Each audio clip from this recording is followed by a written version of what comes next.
Silent, please. Hello, students. How are you? I am Mekar Singh, your English teacher.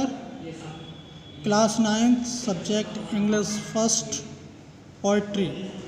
Dear students, कल मैंने poetry का आपको lesson number 2 का central idea लिखा दिया है, वो आपने अपनी नोटबुक में नोट कर लिया होगा। आज देखिए सिंपैथी, जो रिटन बाय चार्ल्स मैकी के द्वारा लिखी गई है सिंपैथी। इसका आज हम देखिए एक पैसेज करवाएंगे जिसके क्वेश्चन आंसर होंगे, जो यानी कि जो आपके एग्जाम में आएगा। ठीक है, एक पैसेज।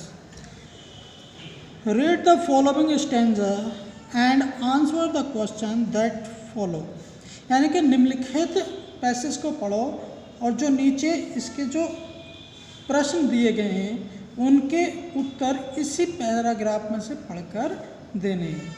ठीक है स्टूडेंट्स, यानी कि आपको ऐसा ही एग्ज़ाम में ये पैराग्राफ मिलेगा और उसमें से सेम इसी टाइप के क्वेश्चन आएंगे 2 और उसके आंसर इस पैराग्राफ में से पढ़कर आपको देने हैं। देखिए पैराग्राफ, आई ले इन सोरो डीप डिस्ट्रेस। आई ले मीन्स लेटना है, पड़े रहना।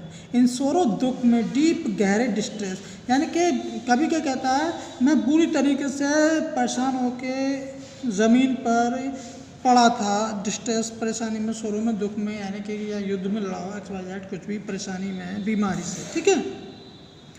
माई grief a proud man heard. My grief, grief means दुख, मेरा दुख सुनकर। ए प्राउड मैन हियर्ड, एक प्राउड एक यानी कि प्राउड मीन्स होता है अभिमानी, लेकिन एक अभिमानी आदमी ने हियर्ड मीन्स होता सुना। His looks were cold, his looks यानी कि वह दिखता था, वर कोल्ड बिल्कुल ठंडा, ठंडा मीन्स यानी कि शांत स्वभाव का। ही गेव मी गोल्ड, और उसने मुझे क्या दिया, गोल्ड। गोल्ड मीन्स सोना, लेकिन यहाँ गोल्ड का मीन्स सोना नहीं होगा। उसने मेरी सहायता की, यानी कि मुझे दुखों से उबारा। उसने मेरी नर्सिंग की। कल मैंने आपको जो इसका सेंट्रल आइडिया पढ़ाया था उसमें अच्छी तरीके से आपको अंडरस्टैंड किया है। अगर वो वीडियो नहीं देखी है तो देखें और उसे अच्छी तरीके अपनी नोटबुक में नोट करें, आपको सब समझ में जाएगा। तो ही गेव मी गोल्ड, यानी कि उसने मुझे परेशानियों से, मुझे दुख से उबारा, यानी कि मुझे मेरी बीमारी से छुटकारा दिलाया। उसने मुझे सहानुभूति के साथ पेश आया। ठीक है students. But not a kindly bird, पर नॉट ए काइंडली मीन्स दयालु बर्ड, पर उसके जो शब्द थे वो दयालु नहीं थे। ठीक है। अब देखिए क्वेश्चन नंबर 1 आएगा इसमें, how did a proud man help me, how did a proud man help the poet in distress, यानी कि एक अभिमानी व्यक्ति ने, प्राउड मीन्स अभिमानी व्यक्ति ने कवि की डिस्ट्रेस मीन्स परेशानी, दुख में कैसे सहायता की, हेल्प की। ठीक है, यानी कि how did a proud man help the poet in distress.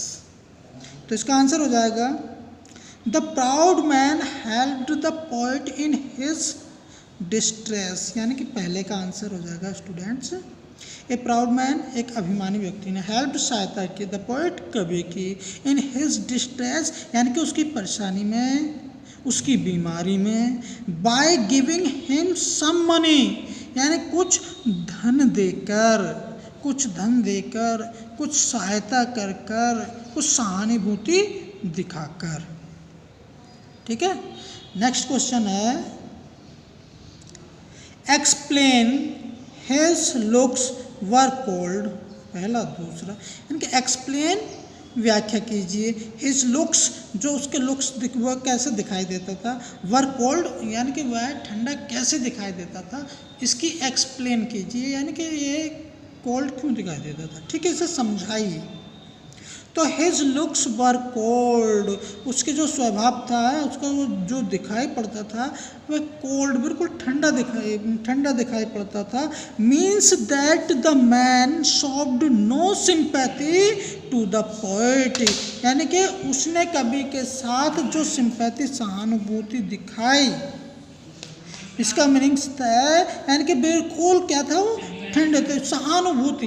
देखिए जब हम किसी की सहायता करते हैं, जो सहानुभूति मीन्स आपकी जो फेवर करते हैं, यानी कि जो आपकी सहायता करते हैं उसे ही सहानुभूति कहते हैं। ठीक है, सिंपैथी मीन्स सहानुभूति। सहानुभूति का मीनिंग यानी कि आपकी कोई हेल्प करे विदाउट एनी कॉस्ट और विदाउट एनी पेमेंट। ठीक है, तो his looks were cold means that the man showed no sympathy to the poet, यानी कि कवि के साथ उसकी कोई भी ऐसी कोई सिंपैथी नहीं दिखाई देती, या जैसे कि उसका कोई कवि से कुछ लगाव हो, लेकिन फिर भी अनजान होते हुए उस व्यक्ति ने कवि की सहायता करी। ठीक है स्टूडेंट्स, इसे अब आप अपनी नोटबुक में नोट करना और अच्छी तरीके से ये क्वेश्चन आपको अपनी नोटबुक में नोट करने हैं दोनों, और लर्न करनी है स्टूडेंट्स। Okay students.